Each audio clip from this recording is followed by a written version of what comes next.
Well, good morning to you. It is Monday, November the 2nd. Can you believe that? We're already in November. Brittany's shaking her head.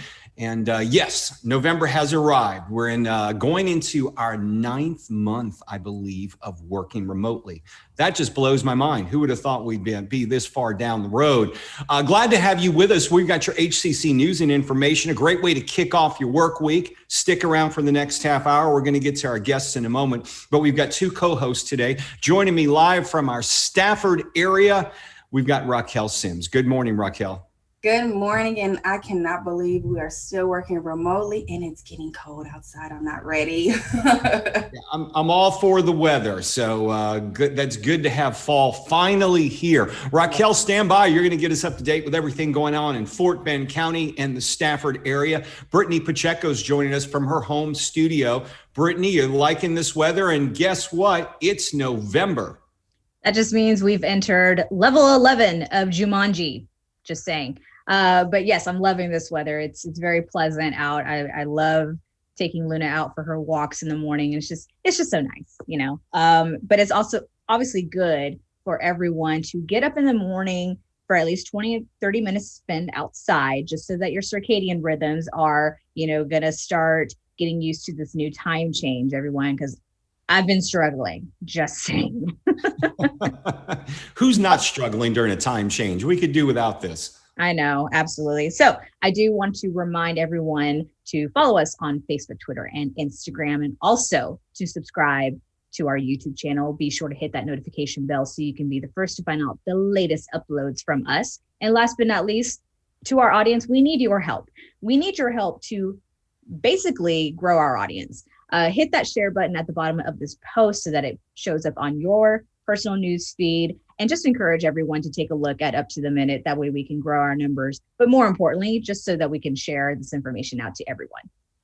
Thank you, Brittany. We'll check back in with you later. If you get any questions in our comments, make sure you let us know. And Raquel will be with you in just a little while.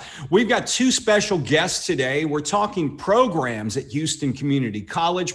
Programs you can enroll in right now. We've got Michael McKay. He's an instructor for Introduction to Songwriting with our Visual and Performing Arts Center of Excellence.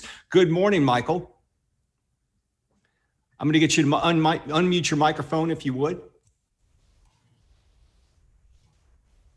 There we go. Yeah, I'm doing fine. I'm doing better now that I learned how to unmute my microphone. There we go. Hello, Raquel, are you laughing with me or at me? I'm laughing with you, I promise. Well, Michael, we're looking forward to talking with you about songwriting and your program coming up very shortly. If we can get you to stand by, we're going to start this morning talking about the Global Center of Excellence and the Global Energy Center of Excellence. And we've got the Dean joining us now, Dr. Mehmet Argin. Dr. Argin, thanks for being here this morning. Hi, good morning, Todd, and thanks for having me in your show again. I'm glad to be here. Good to have you with us. And I guess a lot of folks are wondering, a lot of jobs are going away from the oil field and oil field services, energy sector, but there are jobs still out there. We're doing the training for them and we can get them on the fast track to success. Maybe you can comment on that a bit. Well, yeah, that's true. I mean, because of the changes in the oil prices, some jobs are going, but Houston is still trying to bring more industry partners into town and to lead the conversation of the energy transition. So, I mean, even if one job is going, and Houston is bringing another job options for students. So, and as the Global Energy Center of Excellence, we're trying to address this issue as well.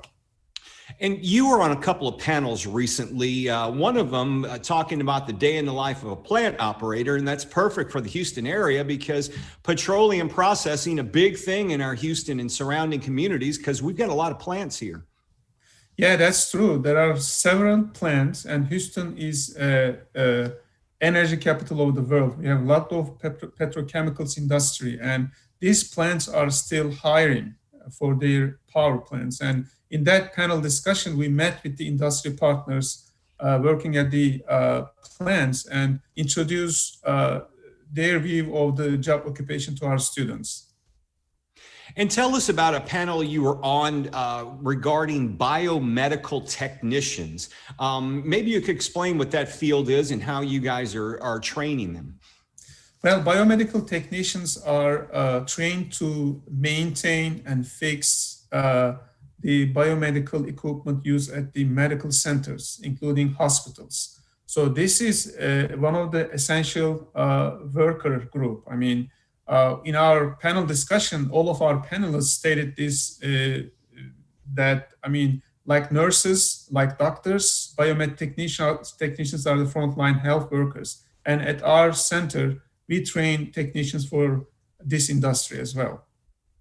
And I guess when you mention essential workers, you know, when we did have the shutdown several months ago, a lot of people found themselves either underemployed or furloughed or placed on leave. But essential workers, like many of the people who go through your Center of Excellence, they found themselves continuing working throughout these times.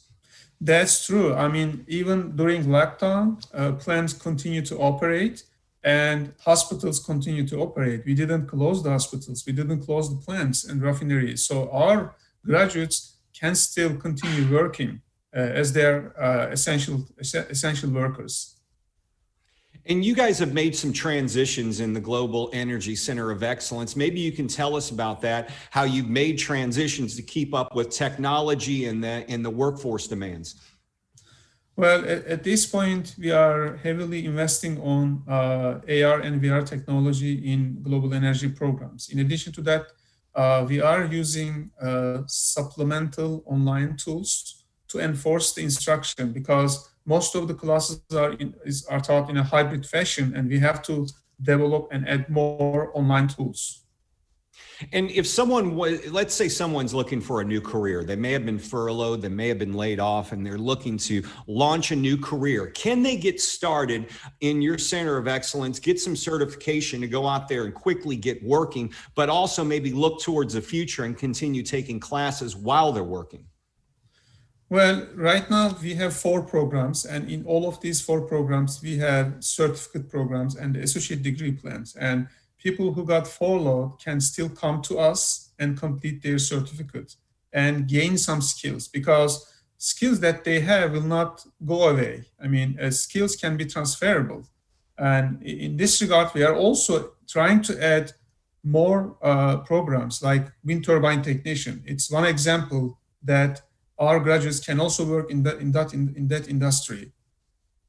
And is your Center of Excellence, I know like with engineering, we're facing a crisis in this country because a lot of engineers are getting older and they're retiring. Are you guys experiencing situations like that with your industry, where workers are simply retiring from the workforce and new people are needed to back them up?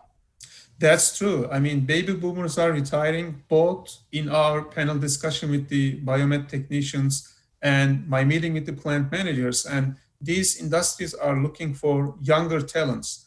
Part of the reason is because of the advancement of the technology, they need younger talents as well. And in this regard, we are trying to launch a process technology program at ISDs, so that we can bring the younger generation into this profession. It seems like you guys have really diversified your portfolio of offerings with the Global Energy Center of Excellence. I mean, in the past, may think it's simply for the oil field sector, but really with the wind turbine technician and biomedical technician, you guys have branched out to add more jobs to answer workforce demands. Yeah, that's true. First of all, we have to talk about this energy transition concept. So the companies are embracing more renewable and sustainable energy. It's not just because the investment reason. I mean, there is a demand for the carbon emission reduction. So that's why entire Houston is embracing this energy transition. They still want to remain as the energy capital of the world. City of Houston launched launched the Houston Climate Action Plan, and they brought Greentown Labs to Houston. And Greater Houston Partnership is also trying to bring renewable energy industry partners to Houston. You know, not to interrupt you, but I want to cover something real quickly. A lot of our programs have had success with the dual credit offerings. You guys are reaching out to that as well, and I know you wanted to touch on a program that you're featuring with HISD. Yeah, that program is in collaboration with BP. We are launching process technology, a dual credit program at HISD. The program will start as early as fall 2021, and students will start the program at HISD and will transfer to our program and finish their degree with us.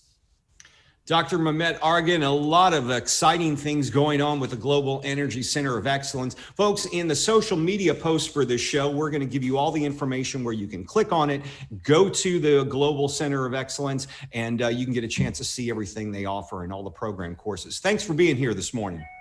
Thank you. Thanks for having me, Todd.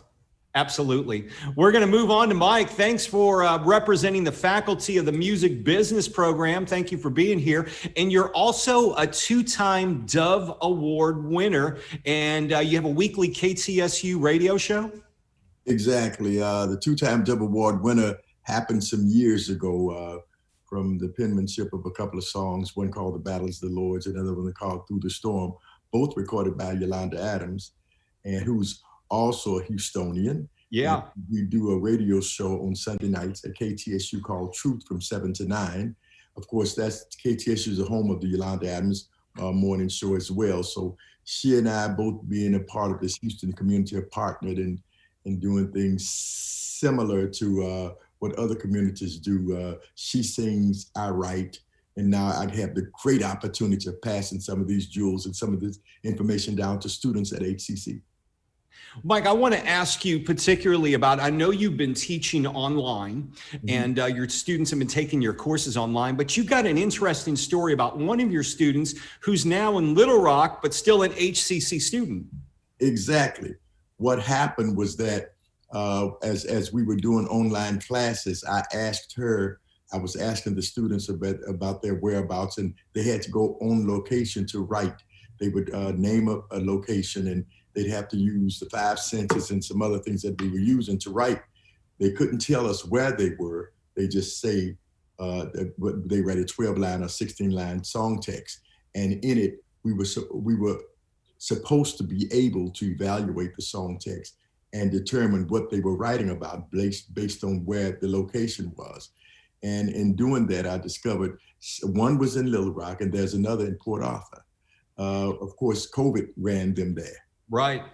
We even had one of our students for HCCTV who was stuck up in, I believe it was Illinois for a couple of months when the lockdown started. She went off for spring break and wasn't able to return for a couple of months. So I guess a lot of students, or at least a few of them, have found that way. That student that you're talking about, her name is Jasmine Jemison. And how has she responded to the online learning factor? How has it been for her taking her classes all the way from Little Rock? It's been great because we're doing it online. There's no need to be in a location at the same time. And when I was talking to one of the administrators, I thought it was unique because HCC gets a chance to expand her boundaries because of this online process. So COVID has ushered in some real terrible things that we're faced with. But one good thing when it comes to education is that we can continue the educational process even though one is not in the same city or state. Right, absolutely. Do you see us, even when things get back to some type of normalcy, whatever that's going to look like, because we don't know yet. Obviously, do you see this online component with instructing online being the wave of the future as to where we're headed? I'm sure it is. I'm a man of a certain age. Of course, I celebrate being 28 years old, Brittany. I'm 28. You figure that out. You're smart, I'm sure. But being a man of a certain age, I've seen things transition in education and just everyday living, how we function on planet Earth. And the wonderful thing about this process now being online is that we can encourage those to join the HCC programs, even though they're nowhere near us. So that's the upside of it. That's not a downside, but that's a plus for us. And I get it. I get a kick out of educating. Not only educating the students, but also based on culture, based on what their backgrounds are. Because when they develop themselves as composers, as writers, they're really telling their stories and they're being very much so transparent and telling about who they are in the song text. I could discover some things about them just by what they write. I could discover what their culture is. Often I could discover how what their backgrounds are, how they were reared, just by what they put in print. So this being us involving other students from other locations will be great. Let me ask you this, Michael. You know, we have on our show every Friday, we have Dr. Jimmy Adams on the show, and he's the Chief Operations Officer at Northeast College, but he's our resident poet, and he does a piece of poetry every Friday on our show. And he'll tell me he'll write these pieces years ago, and then he'll pull them back out and start rewriting parts or updating them for today. As a songwriter, do you go through that process in writing a song? Can you look at a song from maybe 20 years ago and say, well, I didn't really I'm thinking of things differently now, and maybe update it? You know what, that's interesting that you would say that. There's one song that I'm about to approach called Save the Boys. I wrote it back in the 80s, or maybe the 90s. But it's so apropos for now in lieu of social injustice and this unrest in our country. The opening line comes from a Harry D. Fosdick statement. It says the only thing that God can use to make a man is a boy. So that's the opening line of the song. And it goes on, but the name of the song is Save the Boys. What appropriate text. There's no text could be any more appropriate than one like that, talking about saving our boys. And even there's a line in there that says, "There tomorrow presidents, our futures in their hands." 20 years ago, we didn't know that any boy of any color, of any nationality, of any culture could be president. But that was written over back in the 90s. Let's say right. We dated back to the 90s. And here it is, this many years later. Brittany, I'm yet 28 years old. This many years later, the song it's really ripe for right now. Being a writer of songs, a songwriter, when you write a song and another artist picks up the song, if you're not working directly with that artist through the production, what is your first reaction when you hear them interpret the words you write? Because I would imagine that songs are very personal to you and they're like your baby. So maybe you can tell us what that experience is like when you first hear an artist doing something that you wrote. When I initially began to hit the market as a composer and as a respected composer, there was a guy named Darryl Coley, who's now deceased, from the California area, who would ask me to send a song. I would send a song, play it on a cassette, play it and record it on a cassette, send it to him. And normally he would say, "Hey, Mike, don't record it on Monday morning after you've been in church all day Sunday and use your voice. Wait till Friday and tape it and send it to me." But Darryl was great at capturing the essence of the writers, the composers, namely myself, intent. He would style it the same way I would style it, but his voice was much more flattering than mine. The same thing with Yolanda Adams.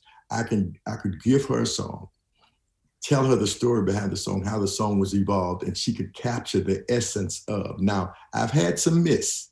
There's one guy who I could talk about who did a song called The Healer. He changed a couple of lines in the song that changed the direction of the song. He said because he forgot the words, or he didn't remember the words when he was recording it. So I was a little upset about that one, because just changing one line changed the direction of the song, the intent. It just redirected the entire concept. You know, you mentioned something very important. When people cover your songs, do they always come to you and ask the story behind it? Because it seems to me that would be, in essence, giving them what they need to complete the song perfectly, by knowing your intentions when you wrote it and the story behind it. If I'm aware that they're recording it, surely I will tell them, because that's what I call myself, a storyteller. I encourage even songwriters to make sure that they understand the importance of telling the story. So everything that they're doing in class now even is based on storytelling. How do we tell the story? Then we tell the story in the least amount of words. How do we condense the story in such a way that one will get in the least amount of words? Or how do we then tell a story in a persuasive manner? Like, by the time this show is over, Brittany will be persuaded that I'm 28 years old. I don't think you have to convince her. Yeah, Brittany, you're good with that? Hey, you know what? For once, I'm actually older than someone then. So yeah, I'm cool with that. Cool with that? I'm definitely cool with that. Okay, because I could tell just from the response of Rachel, she's already on target. She knows I'm 28 years old. Raquel is on target. You are on target. But even in the class, they have to write a persuasive text. So they have to, and the important thing is the opening line should capture their attention. The closing line should be a memorable line. They're connected lines between verses and chorus. The use of metaphors, the use of, all of these things are embedded in that song text. The use of using the 5 senses that embedded, we may not say taste, see, smell, hear, or touch, but somewhere in the text, because that again, it affects the universality of the text. It's really and truly, we're telling our stories, but we've been chosen, we've been called out, we've been chosen to tell other stories. We just used to tell ours, but ours is really other people's stories as well. Michael, it's been incredible talking with you. I know a lot of folks are probably watching this going, how do I enroll in this course? The course you teach is Music Business Program, and it's Songwriting 1321. Is that correct? 1321, exactly. And if you want to apply for Michael's class, you can go to hccs.edu/apply. Boy, it's been great having you on the show this morning. We got to get you back here more often. So you've got an open invitation. We want to see you here again. Well, let me apologize. Let me thank you for the invitation to apologize. I talk a lot because my mother talked a lot. So don't hold that against me, Britt. Don't hold that against me, Rachel. You guys be kind to me. I have a lot to say, but I have a lot to say because it's embedded in me. But that's the life of a storyteller. Well, with 28 years of wisdom, of course. How could I miss? I have so much to say, but I'm enjoying the opportunity to share that with the students in the class.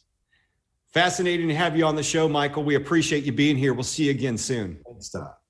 Thank you. All right, Raquel, we're going to move on real quickly to the HCC News and Announcements, starting off in Stafford. What's going on, Raquel? Yes, I'm so happy to be here again, Todd. And I'm so sorry. Like, I know you said moving on quickly, but I have to just applaud Michael McKay on everything that he's doing, because gospel music is my favorite, and Yolanda Adams is my favorite gospel artist. So just being here and hearing you speak has just been everything. And I have chills. So I just wanted to say that before I move right on to the Stafford news.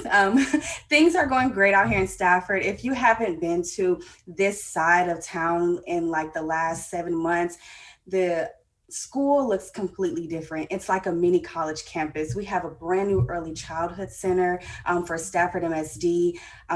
There's a new STEM magnet school that's being developed right now. And we also have a brand new 3-story building, if I'm not mistaken, a middle school that is just coming all together, and just welcoming back the students has been amazing. So we're just giving you all an update on the bond projects. Dr. Bostic had a chance to speak with me and just update us with all of the new things that are going on, and it's a lot of other things coming, so get prepared. And yes, just moving on, I know Halloween was a bit different this year, but Student Life, we had they had a chance to do a Halloween costume contest, a virtual one. I had no idea about that, and it was really, really cool to see all of the students engage and send their costumes in, and just pretty much embrace the virtual aspect of Halloween this year. So that was pretty cool.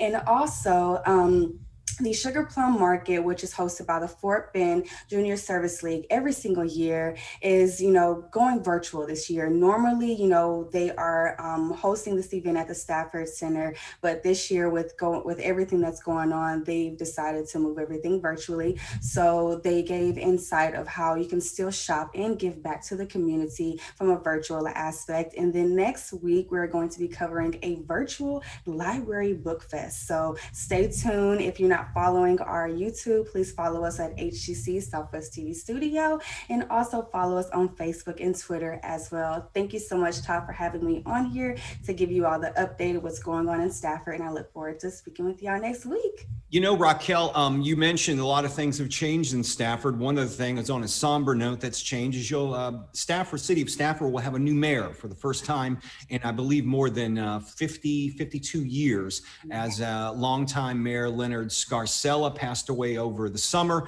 and we certainly do miss him. We appreciate his contributions, especially being a big part to HCC. And you've got, from what I understand, 3 candidates that are running, and that'll be a very important election for the city. Yes, a very important election. It's, you know, our hearts just go out to the city of Stafford, and we're just, you know, we're just on the edge of our seats to see what is about to take place. So we will definitely update you all with everything that is coming for this election this year. Thank you, Raquel. We'll stick around. We'll check in with you later on, and we're going to move on to Brittany. Speaking of election, Brittany, Students Life rocks the boat. They are taking action tomorrow to get students to vote out, take a chance to vote tomorrow. Yeah, absolutely. And in case you're wondering, Luna is in the background yelling for everyone to have their voice be heard, just as her voice is going to be heard. Is she registered? She, you know, she's too young to vote right now, but that's okay. She'll get there one day. No, but in case, you know, everyone who unfortunately missed out on early voting, Student Life is here with Student Government Association to talk about rocking the vote. That's happening tomorrow at 6 p.m. Be sure to check our post for the details to register for this event, because obviously it's such a crucial moment during this day and age. I mean, we're talking about electing a new president and many other elected officials, obviously that are, you know, going to represent us, and it's important for us to have our voices be heard. So don't sit on not voting. It's important to vote. Have your voice be heard.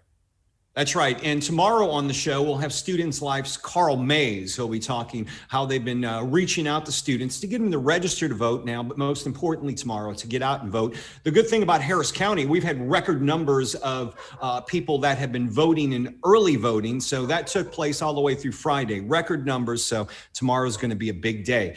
Northwest Life Hacking 101, that's happening at the Northwest College's libraries, Brittany.